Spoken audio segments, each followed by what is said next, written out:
जवाहर। आज कुछ को इंग्लिश टर्म्स में बताते जाऊंगी ना। Yes ma'am. Jawahar Navodaya.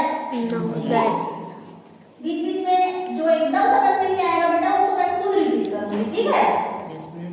Navodaya Vidyalaya.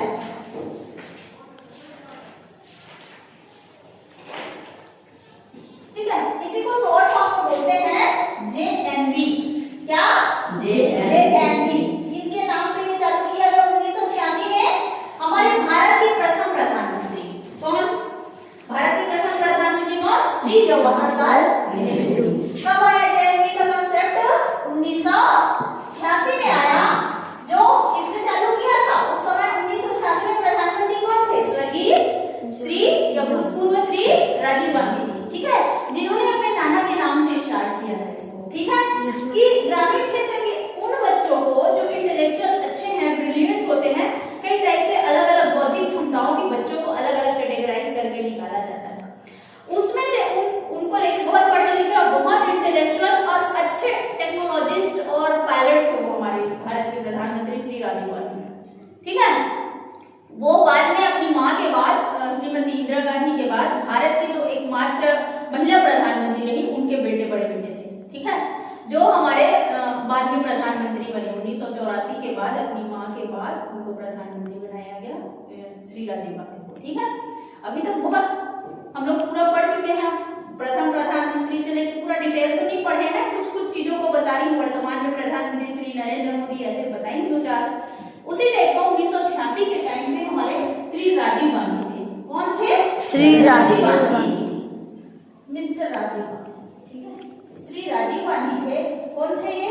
PM थे, जिन्होंने JNV का कॉन्सेप्ट लाया, जवाहर नवोदय विद्यालय का, ग्रामीण क्षेत्र के उन बच्चों के लिए जो अच्छे बौद्धिक क्षमता वाले बच्चे थे, ठीक है, जो टॉपर बच्चे होते थे थोड़ा 5वीं में 8वीं में, उनके लिए नवोदय विद्यालय का कॉन्सेप्ट लाया गया कि ये जो व्यवस्था होगी वो रेसिडेंशियल मतलब आवासीय व्यवस्था होगी, रेसिडेंशियल व्यवस्था होगी, और उनके लिए वो सारी सुविधाएं प्रोवाइड की जाएगी, चाहे हॉस्टल हो, हॉस्टल रेसिडेंशियल मतलब ही होता है रहने की व्यवस्था होगी वहां, ठीक है, जिसमें हॉस्टल में बेडरूम, ठीक है, अलग अलग बेड प्रोवाइड किया जाएगा, आपको फूड प्रोवाइड किया जाएगा, खाना, मॉर्निंग में ब्रेकफास्ट होगा, दोपहर में लंच होगा, नाइट में डिनर होगा, ठीक है, अलग अलग टाइम पे अलग अलग चीजें होंगी, बीच में कभी स्नैक्स भी मिलेगा, हर चीज मिलता है वहाँ, ठीक है।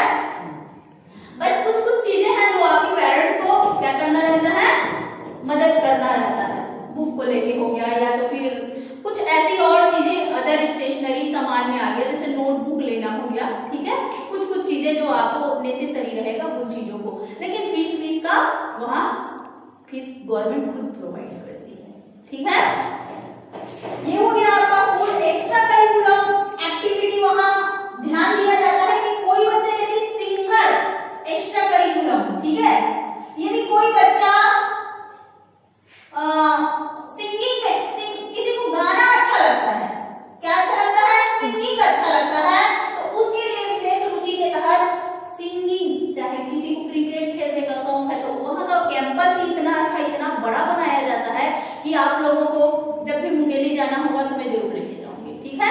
ऑन दी रोड है, पास में ही है, रोड से लगा हुआ है राइट हैंड में, वो दिखाते मैं लेके जाऊंगी। मेरी एक मैम भी रहती है वैष्णव मैम, उनके हस्बैंड भी हैं, वो उनकी बच्चियां हैं, 2 ट्विंस है वहाँ, ठीक है, मुंगेली में, तो उनसे मिलवाऊंगी, तो कभी मेरे को मौका लगा तो आप लोगों को जरूर दिखाऊंगी कि एक नवोदय जो होता है वो कैसा रहता है। मैं ये नहीं बोल रही हूँ कि आप ही लोग पहुंच गए या नहीं पहुंचे, नहीं बोल रही हूँ, लेकिन एक इमेजिन ये है कि आप लोग यदि तैयारी करवा रहे हैं तो अपनी नेक्स्ट फ्यूचर के लिए तो अपने भाई बहन को, अपने बच्चों को करवाओगे अपनी तैयारी, समझ रहे हो, यदि उसके बारे में जान लिए तो, क्यों विनोद, ठीक है। नेक्स्ट यदि कोई कॉम्पिटिशन एग्जाम आता है उसको फाइट करने के लिए सीखोगे, यहाँ पे यदि आते हैं हम तो, ठीक है। फिर आ जाते हैं हम, ये तो हो गया हमारे इसके बारे में डिटेल, हम लोग कुछ कल देख लिए थे। अब मेन आ जाते हैं, हमको कहाँ पे फोकस करना है? सिलेबस। कहाँ फोकस करना है? सिलेबस। समझने का माध्यम होता है फॉर्म भरने के लिए, तो फॉर्म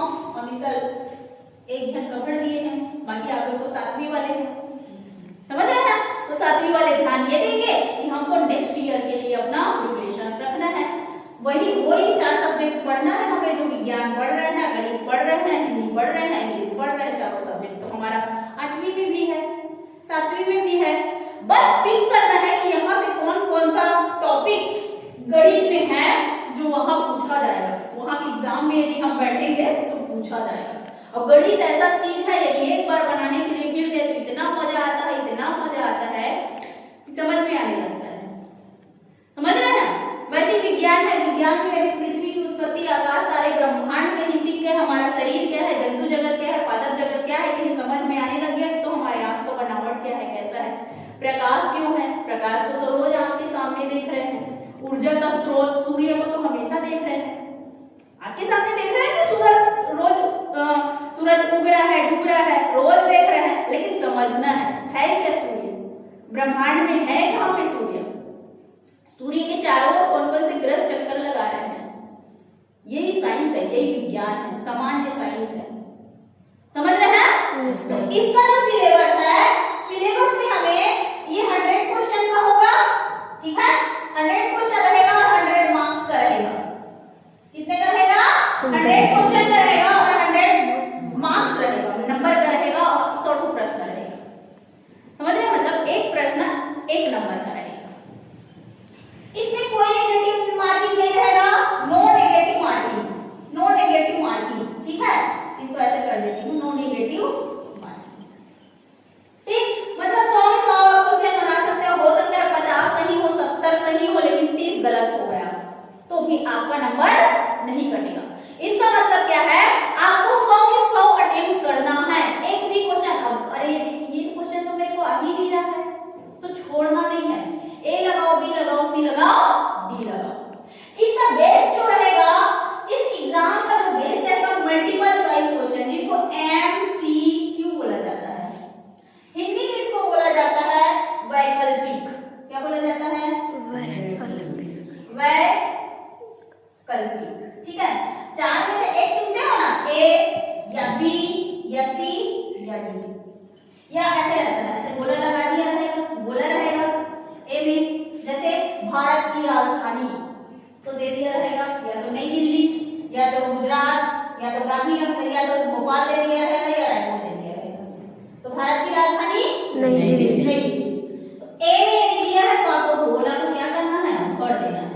और यदि ऐसा वाला नहीं रहा, टिक मार्क लगाने वाला रहा, टिक मार्क नहीं रहेगा, नॉर्मली आज तक तो मैं घर कार्बन ब्लूप्रिंट लेके आऊंगी, ठीक है, नवोदय विद्यालय का जो बुक रहेगा इस सैटरडे संडे मैं लेके आऊंगी, ठीक है, आप लोगों के लिए बुक और सारी चीजें, ठीक है, जीरोक्स कॉपी। यदि ऐसा पहले के टाइम में था, लेकिन जब से ये सब व्यापन और ये सब आया है ना, ऑनलाइन एग्जाम वाला, ऐसी वाला ही है, फिल इन द ब्लैंक्स। जैसे ये गोला है तो इसको ऐसे करके नहीं छोड़ना है, समझ रहे हैं? वो प्रॉपर फील होना चाहिए कि यदि एक सर्कल है, इसको पूरा गोला बाहर भी नहीं जाना चाहिए, अंदर भी नहीं जाना चाहिए। अभी से यदि सीखे रहोगे ना, तो आपका जब कॉम्पिटिटिव एग्जाम में 12वीं के बाद जाओगे, कॉलेज में, कॉलेज के बाद जाओगे, पीएससी यूपीएससी जो भी चीज आप देखना चाहोगे, ठीक है, चाहे एसएससी कमीशन होता है किसी भी फील्ड में जाने के लिए, जैसे बैंक में बैंकिंग अधिकारी बनते हैं ना, तो सब लोग एग्जाम दिला के आज के समय में आते हैं।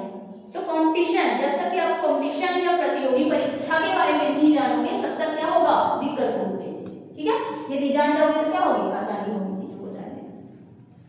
तो इस टाइप का रहेगा, उसको हमको हल करना है। 5 क्वेश्चन तो आप लोगों के में ऑलरेडी रहते हैं ना, अभी तो हम तो तिमाही पेपर में नहीं दिलाए हैं, दिलाए हैं कि नहीं?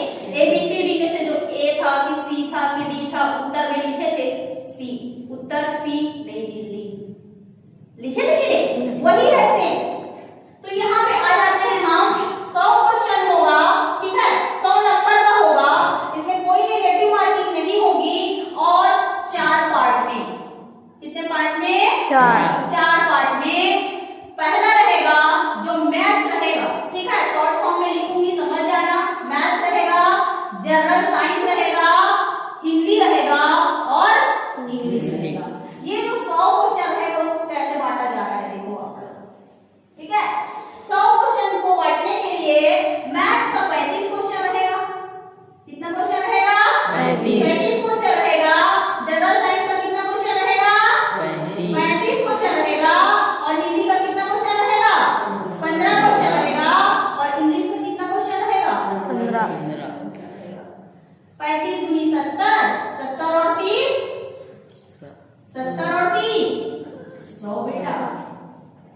So question D. समझ रहे हैं? चारों से तो छठवीं से 8वीं तक में पढ़ते ही हैं। ये दोनों लैंग्वेज है, हिंदी और इंग्लिश। ये दोनों विज्ञान और गणित है। आगे चल के 11वीं क्लास में आप ये भी तो लेने वाले हो। इन दोनों में से कोई एक विषय, कोई गणित ले लेगा, कोई साइंस ले लेगा, कोई आर्ट ले लेगा। समझ रहे हैं? ये अभी से अच्छे से पढ़ते चलोगे तो ज्यादा अच्छा रहेगा। समझ में आती विष्णु? हाँ, नहीं आएगा? मेरे तो ऐसे फेस देख के ना समझ में आ जाता है ये बच्चा बहुत कंफ्यूज हो रहा है और इसको समझ में आ गया। रमेश बोलता भले नहीं है लेकिन उसको बहुत सारी चीजें समझ में आ जाती है। उसके चेहरे से समझ में आता है मेरे को। समझ रहे हैं? जहां खड़े रहोगे ना तो सामने वाला समझ में आ जाता है कि इसको ये चीजें समझ में आ रही है। ठीक है, फिर देखो ये समझ में आ गया हमारा सब क्वेश्चन कैसे डिवाइडेड रहेगा। हम लोग डिसाइड कर चुके थे, कल मैं आप लोगों को बता चुकी थी कि हमारा जो 6 डेज है, 6 डेज को लगता है ना, एक सप्ताह में कितने दिन होते हैं? 7 दिन होते हैं। एक दिन छुट्टी रहता है, संडे को छुट्टी रहता है ना, बचा कितना दिन? 6 दिन। 6 दिन स्कूल आते हो कि नहीं? Yes ma'am. Monday, Tuesday, Wednesday, Thursday, Friday और सैटरडे। 6 दिन स्कूल आते हो कि नहीं? Yes ma'am.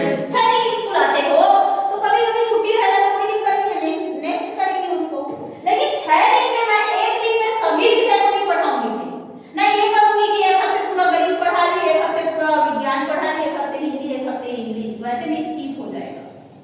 एक हफ्ते में हमको चारों सब्जेक्ट को कंप्लीट करना है। समझ रहे हैं? एक हफ्ते में चारों सब्जेक्ट को कंप्लीट करना है। उसके लिए शुरू का हम 4 दिन उठा लेते हैं कि सोमवार को हम मैथ्स पढ़ेंगे। समझ रहे हैं? मंगलवार को हम जनरल साइंस पढ़ेंगे, ठीक है? बुधवार को हम क्या पढ़ेंगे? इंग्लिश पढ़ेंगे, ठीक है? और या तो फिर यहाँ पे हम हिंदी को रख लेते हैं एक दिन, बुधवार को, आज के दिन, ठीक है, बुधवार को। उसके बाद गुरुवार को हम क्या रख लेते हैं? इंग्लिश रख लेते हैं। 4 दिन में हमारा चारों सब्जेक्ट हो गया। एक यूनिट होगा, आधा यूनिट होगा तो भी कोई दिक्कत नहीं है, लेकिन एक हफ्ते में चारों सब्जेक्ट पढ़ेंगे। समझ रहे हैं? लास्ट का जो 2 डेज बचेगा, एक दिन तो वेडनेसडे रहता है, दूसरा और चौथा शनिवार। समझ रहे हैं? तो भी क्या होगा, गणित तो ऐसा सब्जेक्ट है, जोड़ते जोड़ते चलते चलते पैदल चलते चलते पढ़ा सकते हो। जोड़ घटाव बुरा भाग पढ़ने में या पहाड़ा पढ़ने में कौन सा बार पेंसिल, कॉपी, पेन की जरूरत पड़ती है क्या? 1 2 3 4 5 6 7 या 17 दूनी 34 पढ़ते जाते हो तो उसके लिए पहाड़ा पेंसिल की जरूरत होती है क्या? नहीं, उसके लिए तो माइंड चलना चाहिए ना, ऐसे कि 19 का पहाड़ा कैसे चल रहा है, कि कैसे हमको आगे नेक्स्ट का करना है। समझ रहे हैं? तो ये जो 2 दिन रहेगा, इन दोनों दिन में हम रिवीजन करेंगे। क्या करेंगे? रिवीजन करेंगे कि हम 4 दिन क्या पढ़ चुके हैं। समझ रहे हैं आप लोग? Yes ma'am. डिसाइडेड हो गया, कुछ चीजें समझ में आ गई, है ना? कि ये था हमारा मेन मोटो, हमारा क्या चीज का, जेएमबी में जाने का और उसका एग्जाम पैटर्न का और उसका सिलेबस। तो सिलेबस समझ में आ गया।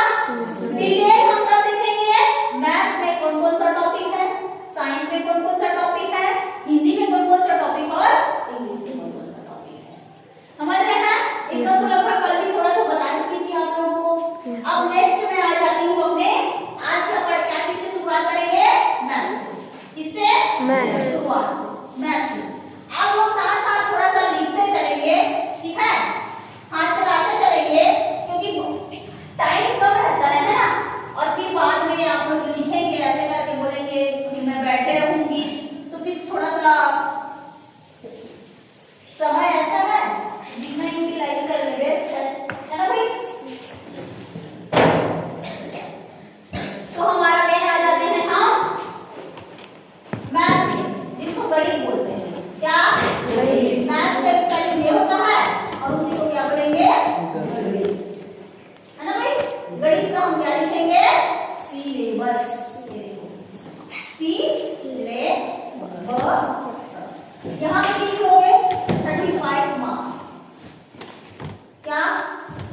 35 मार्क्स। ऐसे कर लेना, ठीक है। 35 मार्क्स का आपका क्या रहेगा, मैथ्स रहेगा, ठीक है। Yes ma'am. उसके लिए नेक्स्ट हम आ जाते हैं सिलेबस। सिलेबस में है पहला परिवेश संख्याएं, लगभग 12 टॉपिक 11 टॉपिक है इसमें, ठीक है। 11 टॉपिक के अंदर कभी कभी आपको सब टॉपिक पढ़ना पड़ जाएगा। जैसे ब्याज है, ब्याज वाले में सिंपल इंटरेस्ट क्या होता है, साधारण ब्याज क्या होता है, चक्रवृद्धि ब्याज क्या होता है। एक दिन बता रही थी ना, जैसे आपके पिताजी के पास 5000 रुपया है, वो किसी को दे दिए 1 साल के लिए, समझ रहे हैं। Yes, तो साधारण ब्याज की भाषा में यदि 5% की दर से दिए हैं तो 5 पंचे 25, वो सामने वाला आपको ब्याज के साथ और ऐड करके देगा, तो साधारण ब्याज वाला कॉन्सेप्ट आ जाएगा, ठीक है। चलो लिखो,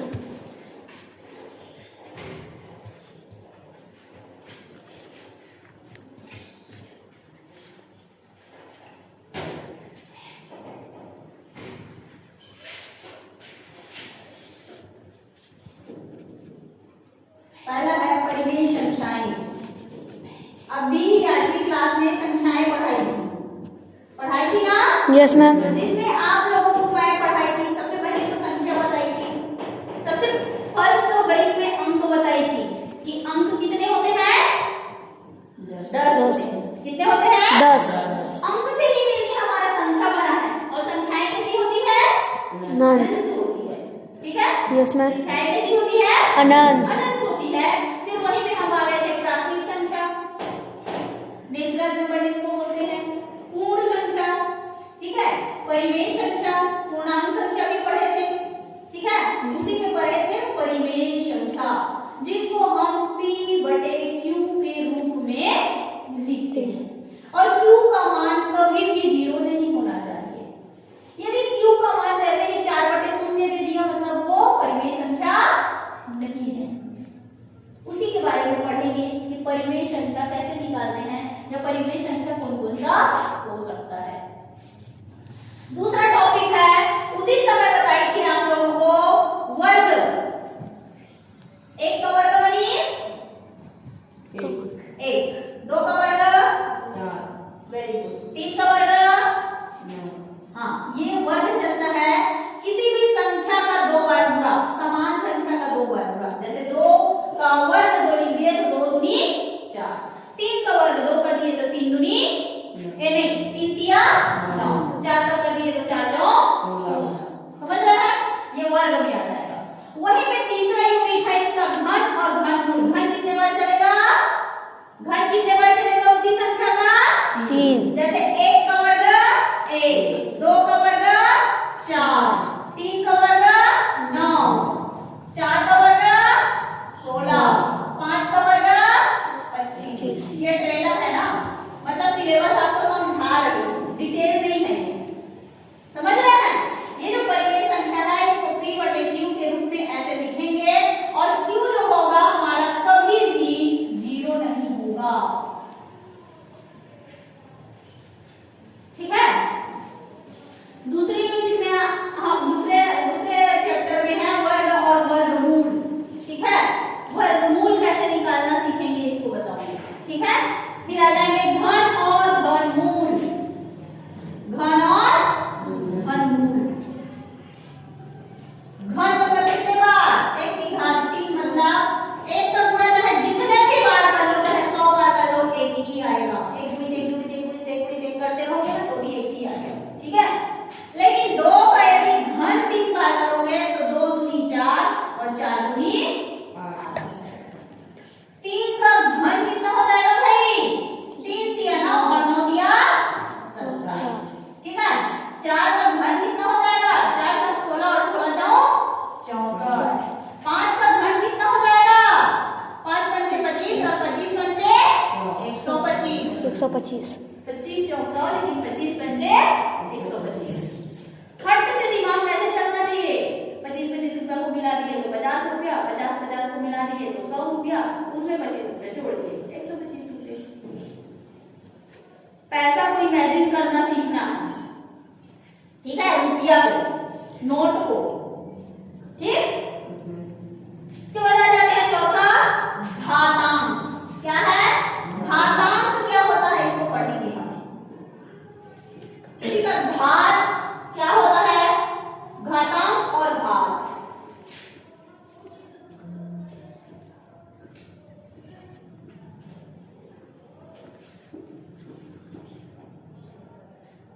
जैसे कभी कभी मान मिलेगा आपको a की घात 2, b की घात 2, ऐसे वाला जो पीछे बीजी व्यंजक वाला हमारा लगा था ना, या a का घन 3, b का घन 3, सूत्र फार्मूला लगा के इसमें बनाएंगे हम सर्वसम्मिका से संबंधित घातांक। अनुपात एवं समानुपात बताई थी, समानुपात एवं अनुपात, समानुपात एवं अनुपात,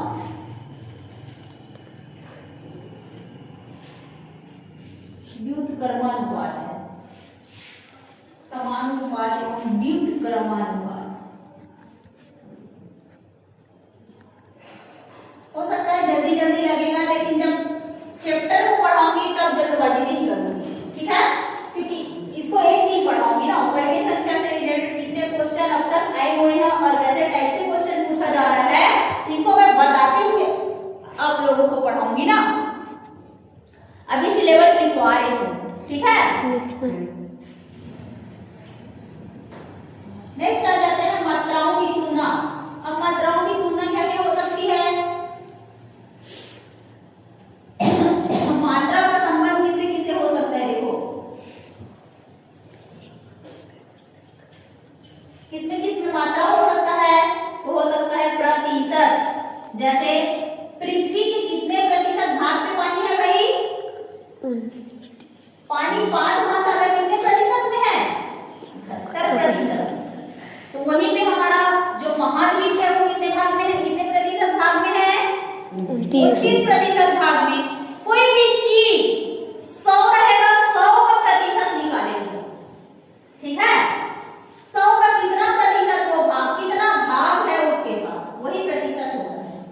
फिर आ जाता है लाभ और हानि। एक दिन लाभ और हानि को किसको समझाई थी? जैसे लाभ समझाई थी ना, होता है। Yes ma'am. लाभ और हानि का उदाहरण किसके लिए ली थी? याद करो, जिस दिन लाभ और हानि का उदाहरण ली थी उस दिन किसके नाना का उदाहरण ली थी? विष्णु के नाना का, कि उसके नाना ने 5000 का क्या लिया? गाय लिया, समझ रहे हो। 8000 में बेच दिया तो क्या हो गया? लाभ हो गया। कितने हजार का लाभ हो गया? 3000 का लाभ हो गया। लेकिन उसी 5000 की गाय को यदि 3000 में बेच दिया तो हानि हो गया। कितने हजार का हानि हो गया? 2000 का हानि नहीं हुआ। 5 का ले 3 में बेच दिए तो 2000 तो कम हो गया ना, तो ये हानि हो गया। तो उसमें कम ज्यादा हो रहा है, मतलब क्या हो रहा है? लाभ या हानि हो रहा है, ठीक है। वही पे हम और क्या पढ़ेंगे? सिंपल इंटरेस्ट मतलब साधारण ब्याज, और CISI मतलब सिंपल इंटरेस्ट, और CI मींस कंपाउंड इंटरेस्ट। जब इसको मैं पढ़ाऊंगी तो इसको इंग्लिश में भी बताऊंगी ना, ऐसा नहीं है कि मैं हिंदी में बता रही हूँ तो इंग्लिश में नहीं बताऊंगी, ऐसा नहीं है। जिस भी टॉपिक को मैं यदि पढ़ाऊंगी तो उसको इंग्लिश में भी डिटेलिंग करते जाऊंगी, ठीक है, कि कब कब क्या क्या हो रहा है, इंटू है कि अपॉन है कि डिवाइडेड बाई है, ठीक है, कि रूट है, ठीक, कि क्यूब है कि स्क्वायर है, ये सारी चीजें बताते जाऊंगी। नेक्स्ट आ जाते हैं हम बीजी व्यंजक एवं सर्वसम्मिका गुणनखंड।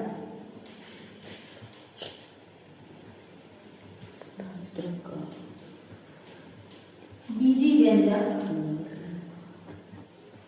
एवं सर्वसम्मिका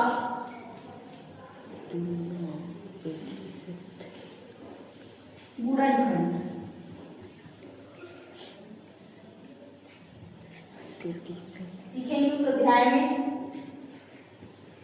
नेक्स्ट आ जाते हैं